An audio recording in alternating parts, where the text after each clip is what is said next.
Hello friends, कल हमने संघात्मक और एकात्मक विशेषताओं का अध्ययन किया था। आज हम सरकारों के स्वरूप, संसदीय प्रणाली और अध्यक्षीय प्रणाली, दो तरह की सरकारें होती हैं, इनके स्वरूप का हम अध्ययन करेंगे।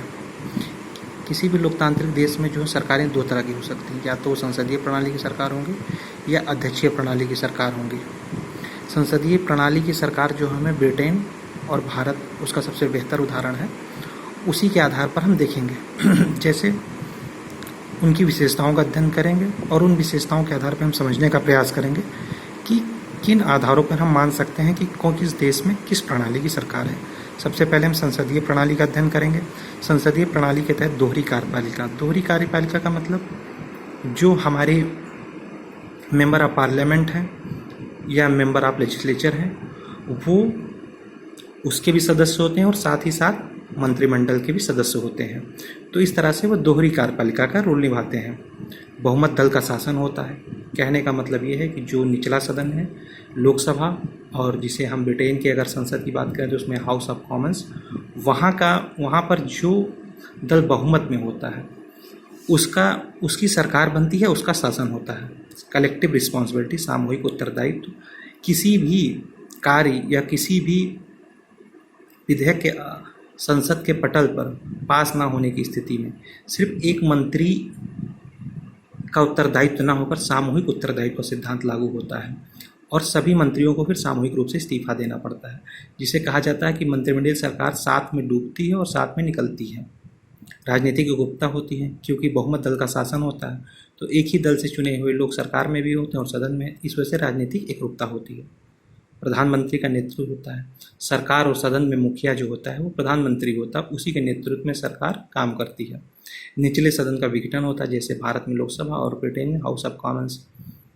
राष्ट्रपति की सलाह पर, प्रधानमंत्री की सलाह पर राष्ट्रपति कभी भी निचले सदन का विघटन कर सकता है और वहाँ पर प्रधानमंत्री की सलाह पर हाउस ऑफ कॉमन्स का विघटन। शक्तियों का सम्मिश्रण होता है, मतलब शक्तियाँ मिली जुली होती है, क्योंकि कार्यपालिका विधायिका का सदस्य कार्यपालिका भी सदस्य होता है, इसलिए कार्यपालिका और विधायिका की शक्तियाँ का सम्मिश्रण कहा जाता है। इस आधार पर हम कह सकते हैं कि किसी भी देश में इन विशेषताओं को अगर हम देखेंगे तो हम कह सकते हैं हाँ, संसदीय प्रणाली की सरकार है। और इन विशेषताओं का अध्ययन करके, क्योंकि जो सवाल पीसीएस या अन्य प्रतियोगी परीक्षाओं में पूछे जाते हैं, स्पेशली आईएएस पीसीएस में, तो उसमें इन्हीं चीज़ों के आधार पर पूछा जाता है कि निम्नलिखित में से कौन सी संसदीय प्रणाली की विशेषता है, खास करके उत्तर प्रदेश लोक सेवा आयोग में ये प्रश्न कई बार पूछे गए हैं। अब हम आते हैं अध्यक्षीय प्रणाली पर। अध्यक्षीय प्रणाली के तहत एकल कार्यपालिका होगी।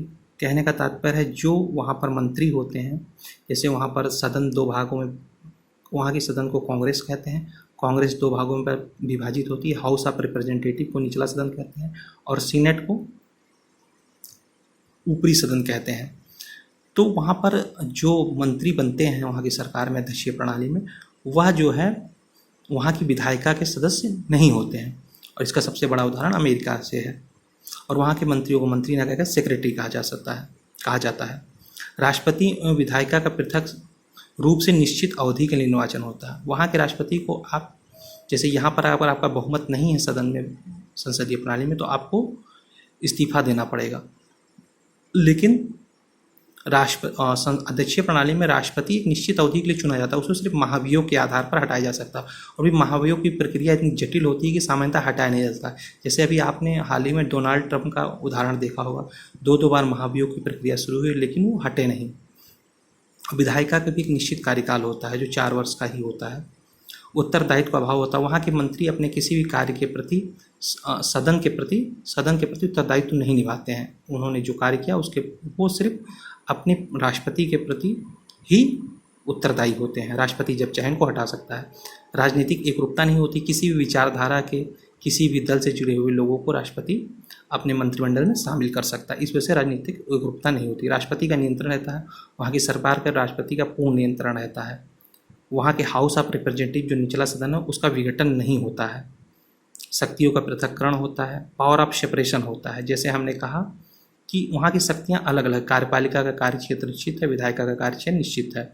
और शक्ति के पृथक्करण का सिद्धांत मॉन्टेस्क्यू की एक प्रसिद्ध किताब है स्पिरिट ऑफ लॉज, उसके तहत शक्तियों के पृथक्करण का सिद्धांत, मॉन्टेस्क्यू एक दार्शनिक थे, उन्हीं की किताब है। ये सवाल संघ लोक सेवा आयोग द्वारा संचालित की जाने वाली CAPF असिस्टेंट कमांडेंट 2017 की परीक्षा में पूछा है। स्पिरिट ऑफ लॉस किसकी पुस्तक है? शक्तियों का पृथक्करण सिद्धांत किस किताब से निकला है? तो ये हमेशा ध्यान रखिएगा, मॉन्टेस्क्यू के स्पिरिट ऑफ लॉस से। ये किसी भी प्रतियोगी परीक्षा में पूछा सकता है। इन कॉन्सेप्ट को बताने के पीछे मेरा तरीका ये था कि संविधान पढ़ने से पहले कुछ बेसिक चीज़ें होती हैं, वो जानना बहुत जरूरी होता है। सरकार का स्वरूप, संघात्मक एकात्मक संविधान की विशेषताएं, जिससे आगे जब इन टॉपिक या संसदीय प्रणाली या अध्यक्षीय प्रणाली की जब चर्चा है तो वो चीज़ें आप उनसे अनभिज्ञ न रहें और आगे आपको पढ़ने में मदद हो। अब हम सीधे चलेंगे ऐतिहासिक पृष्ठभूमि पे और हम शुरू करेंगे 1773 के रेगुलेटिंग एक्ट से। तो उसके लिए थोड़ा सा वीडियो 1 मिनट के लिए रुकिएगा, कुछ सेकंड्स के लिए, उसके बाद फिर हम आ जाएंगे। सबसे पहले हम पढ़ेंगे रेगुलेटिंग एक्ट जो है 1773 का। जब 1764 में बक्सर का युद्ध होता है, उसके बाद जो है कंपनी को बंगाल, बिहार, उड़ीसा की दीवानी मिलती है और वो प्रत्यक्ष रूप से शासन न कर 1757 से ही लगभग नियंत्रण उनका हो जाता था, लेकिन प्रत्यक्ष रूप से नियंत्रण 1764 में जब भारत की 3 शक्तियों को हराते हैं मिलकर, तो सामूहिक रूप से ईस्ट इंडिया कंपनी आती है। लेकिन 1772 तक, 1764 से 1772 तक अप्रत्यक्ष रूप से चलता रहता है। और फिर 1773-72 में जब वारेन हेस्टिंग गवर्नर जनरल बन के आता है या गवर्नर बन के आता है, तो वो और फिर उसने भारत पर एक पॉलिटिकल, वहाँ की ब्रिटेन की जो क्या कह सकते हैं, ब्रिटेन की सरकार ने एक पॉलिटिकल नियंत्रण, राजनीतिक नियंत्रण स्थापित करने का प्रयास करने के तहत रेगुलेटिंग एक्ट 1773 पास किया। भारत में कंपनी के प्रशासन पर ब्रिटिश नियंत्रण की शुरुआत हुई। जैसा मैंने कहा, ये पहला ऐसा एक्ट था जिसके माध्यम से भारत के प्रशासन पे कंपनी का नियंत्रण की शुरुआत हुई। बम्बई और मद्रास प्रेसिडेंसी को कलकत्ता प्रेसिडेंसी के अधीन कर दिया गया। उस समय बम्बई और मद्रास प्रेसिडेंसी, ब्रिटिश भारत जो है प्रेसिडेंसियों में बटा हुआ था। बम्बई, मद्रास, कलकत्ता 3 बड़ी प्रेसिडेंसियाँ थीं और बम्बई और मद्रास प्रेसिडेंसी का मतलब समझिए कि साउथ का पूरा हिस्सा, और बम्बई प्रेसिडेंसी का मतलब समझिए पूरा पश्चिमी भारत, और बंगाल का मतलब आज का नॉर्थ इंडिया और साथ साथ में वर्तमान बंगाल। तो बंगाल, कलकत्ता शक्ति का केंद्र होता था, शक्ति का केंद्र था, तो कलकत्ता प्रेसिडेंसी के अधीन कर दिया गया। मतलब बम्बई और हर प्रेसिडेंसी में गवर्नर नियुक्त होता था ब्रिटिश सरकार द्वारा, तो वो कलकत्ता प्रेसिडेंसी के अधीन कर दिया गया। बंगाल के गवर्नर को तीनों प्रेसिडेंसियों का गवर्नर जनरल कहा जाने लगा और प्रथम गवर्नर जनरल वारेन हेस्टिंग थे। बंगाल के गवर्नर को तीनों प्रेसिडेंसियों का गवर्नर जनरल कहा जाने लगा क्योंकि तीनों में गवर्नर नियुक्त होते थे, तो उनमें एक हेड नियुक्त करना जरूरी था जिससे वहाँ का प्रशासन सुचारू रूप से चलता रहे, और उसको गवर्नर जनरल कहा जाए। तो बंगाल का पहला गवर्नर जनरल की अगर प्रश्न आता है तो हमेशा क्या कहें, उत्तर गवर्नर जनरल वारेन हेस्टिंग बोलना है या उस ऑप्शन पे जाना है।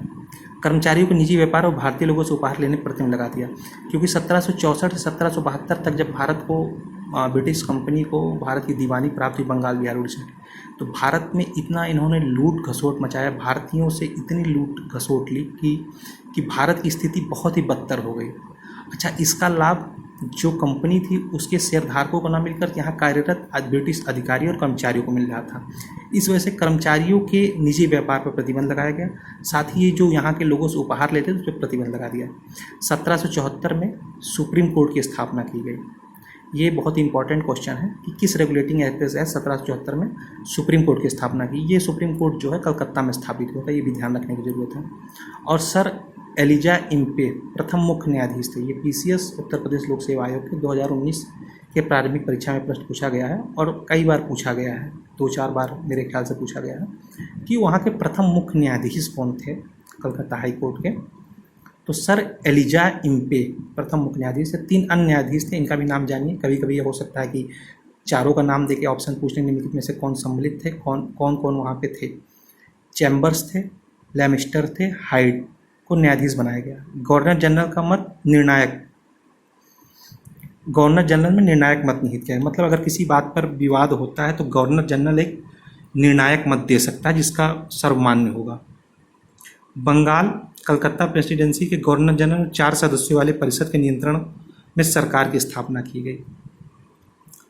परिषद के नियंत्रण की स्थापना, मतलब बंगाल में जो है कलकत्ता प्रेसिडेंसी से कहते हैं, वहाँ गवर्नर जनरल के साथ साथ 4 सदस्यों वाली और एक परिषद का निर्माण किया गया जो सरकार के रूप में काम करनी थी।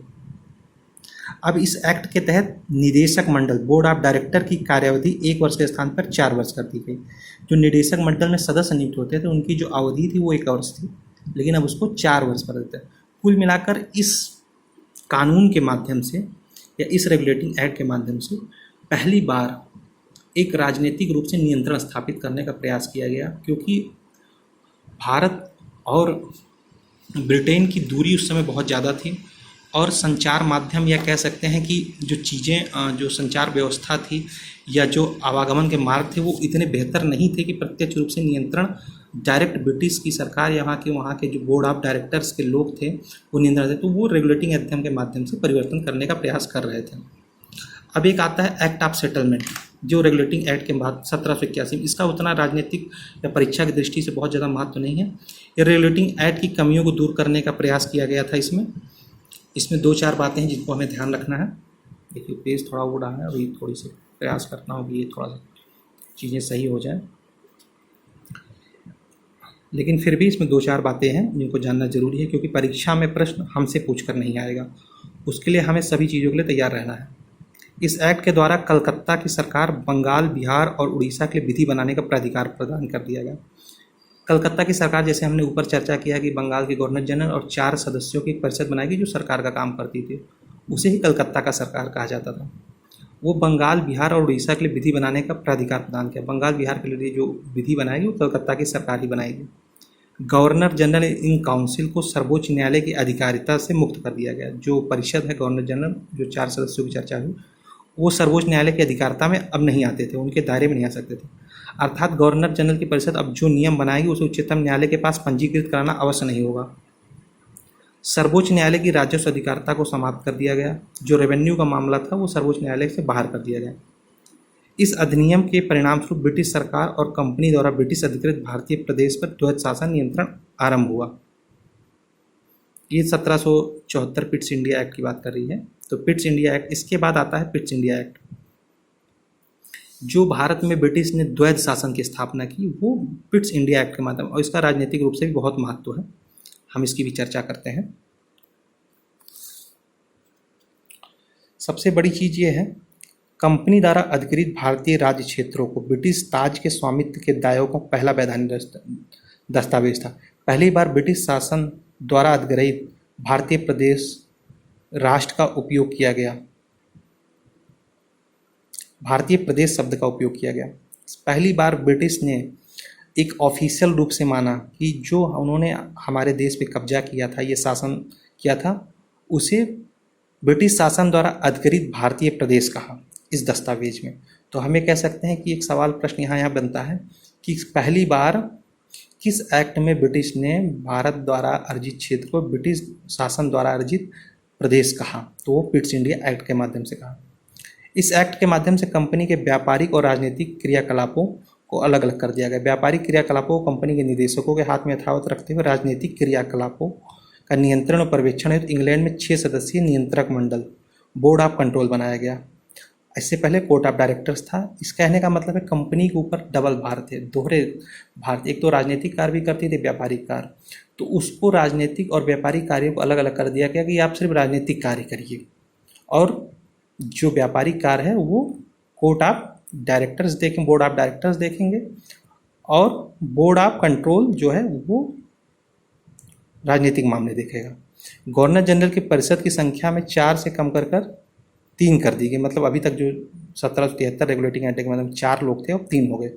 प्रांतीय परिषद के सदस्यों की संख्या 4 से 3 कर दी गई। जो प्रांतीय स्तर जो मैंने बताया था, प्रेसिडेंसियाँ होती हैं बंगाल, मद्रास, वहाँ पर जो सदस्य होते थे वो 4 थे, वहाँ भी 3 कर दी गई। भारत में नियुक्त अंग्रेज अधिकारियों को अवैध कार्यों पर मुकदमा चलाने हेतु इंग्लैंड में कोर्ट की स्थापना की। ये सबसे इंपॉर्टेंट है कि किस एक्ट के तहत भारत में नियुक्त अंग्रेज अधिकारियों पर इंग्लैंड में मुकदमा चलाने, क्योंकि भ्रष्टाचार इन लोगों ने इतना कर दिया था कि लूट खसोट कर दी थी कि वहाँ के जो निवेशक थे, जो शेयर होल्डर थे कंपनी के, उनके मन में ईर्ष्या होने लगी कि सारा सब कुछ हमारा और ये लोग अधिक से अधिक माल लूट रहे हैं, तो इन पर मुकदमे चलाए गए। इसका एक सबसे बड़ा उदाहरण मुझे ध्यान नहीं आ रहा, मैं जहाँ तक मैं समझता हूँ कि वो जो है वारेन हेस्टिंग्स था, वारेन हेस्टिंग नहीं, शायद नाम नहीं ध्यान, रॉबर्ट क्लाइव, उसके ऊपर भी शायद मुकदमा चला था। तो उसके लिए इंग्लैंड में कोड की स्थापना की गई। फिर हम आगे बढ़ते हैं। अब जो द्वैध शासन की बात मैंने की थी अभी, तो इस अधिनियम के परिणामस्वरूप ब्रिटिश सरकार कंपनी द्वारा ब्रिटिश अधिकृत भारतीय प्रदेश में द्वैध शासन, मतलब राजनीतिक और व्यापारिक कार्य अलग कर दिए। मतलब अब द्वैध शासन चलने लगा, दोनों के कार्य करने के लिए अलग अलग संस्थाएं थीं। इस एक्ट के भी माध्यम से कंपनी के कर्मचारियों पे जो है उपहार लेने पर प्रतिबंध लगा दिया। अब 1786 का अधिनियम आता है, जो इतना राजनीतिक रूप से महत्व और परीक्षा के दृष्टिकोण से नहीं, लेकिन फिर भी हम जानने का, सभी एक्ट को जानने का प्रयास करेंगे कि किसमें क्या क्या मूल बातें थी। 1786 का अधिनियम जो है, इस अधिनियम के द्वारा गवर्नर जनरल को विशेष परिस्थितियों में अपने परिषद के निर्णय को निरस्त कर अपने निर्णय को लागू करने का अधिकार प्रदान किया है।